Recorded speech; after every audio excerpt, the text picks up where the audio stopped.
complaint is dead. Patay na po ito.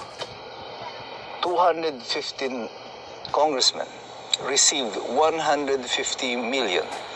Na alam naman natin kung saan napunta yung mga tupad na yan, AKAP, AIX na yan, na pinambayad yan sa eleksyon. Halos 322 billion pesos na pera ng bayan na ipinamudmud lang ng mga congressman para sa halalan. Wala ka namang kibo, hindi ka naimik tungkol dito.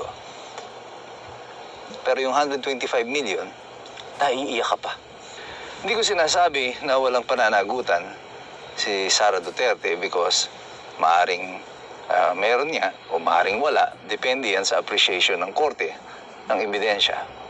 Ang aking sinasabi is our value system seems to be so messed up.